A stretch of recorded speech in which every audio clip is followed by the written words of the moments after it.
పార్వతీపురం మన్యం జిల్లా గరుగుబిల్లి మండలం రావుపల్లికి చెందినటువంటి కోరాడ సింహాచలం, అలాగే అతని వైఫ్ భవానీ. మొన్నే కొత్తగా పెళ్ళయింది వీళ్ళకి. ఆ భవానీ వయసు 19 సంవత్సరాలు, అబ్బాయి వయసు 25 సంవత్సరాలు. వీళ్ళు హైదరాబాద్ జగద్గిరిగుట్టలో నివాసం ఉంటున్నారు.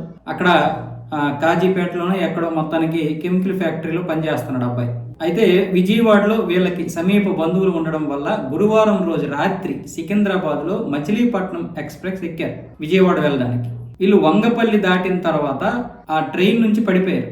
ఆ ఉదయం వచ్చినటువంటి ట్రాక్ మీద ఆ సంఘటన చూసి పై అధికారులకు ఇన్ఫర్మేషన్ ఇస్తే వాళ్ళు వచ్చి మొత్తం వివరాలన్నీ సేకరించి దాని గురించి దర్యాప్తు చేస్తున్నారు. అయితే ఇప్పటి వరకు ఇదేంటంటే డోరు దగ్గర నిల్చోవడం వల్ల వేగానికి ఆ గాలి ఒత్తిడికి పడిపోయారని చాలా మంది అనుకున్నారు. కానీ ఇప్పుడు దాని గురించి ఒక వీడియో బయటకు వచ్చింది. అంటే పోలీసులు ఎంక్వైరీ చేయగా ఒక వీడియో బయటకు వచ్చింది. అదేంటంటే భార్య భర్తలు ఇద్దరూ కూడా ట్రైన్లో గొడవ పడుతున్నట్లుగా ఉంది. అయితే దాన్ని అబ్బాయి మాత్రం అమ్మాయిని ఒడిలోకి తీసుకొని నువ్వు కోపపడకు, నువ్వేం చేయకు అని హోటళ్లకు ఇటేళ్లకు అన్న విధంగా పట్టుకొని ఆపుతున్నాడు అమ్మాయి అబ్బాయి మీద అరుస్తోంది. అలాగే మొత్తానికి ఏదో జరిగింది.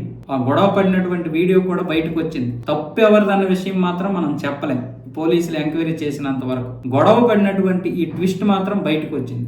అంటే వీళ్ళిద్దరూ గొడవ పడే చనిపోయారా, లేకపోతే ఒకరికొకరు తోసుకున్నారా, లేకపోతే ఇద్దరు ఆత్మహత్య చేసుకోవాలనుకున్నారా అనే విషయం అయితే తెలియరాలేదు.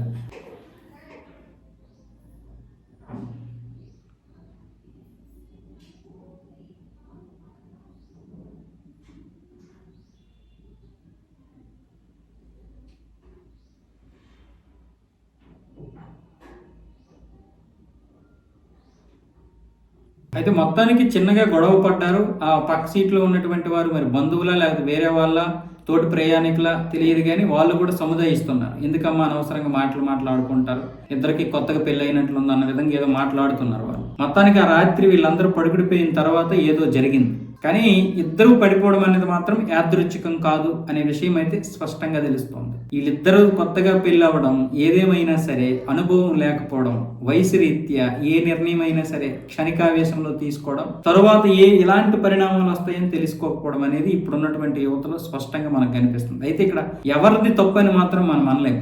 చాలా మంది అమ్మాయి తప్పు అంటున్నారు, కానీ అంటే ఇప్పుడు జరుగుతున్నటువంటి సంఘటనల ప్రకారం. కానీ అలా మనం చెప్పలేం.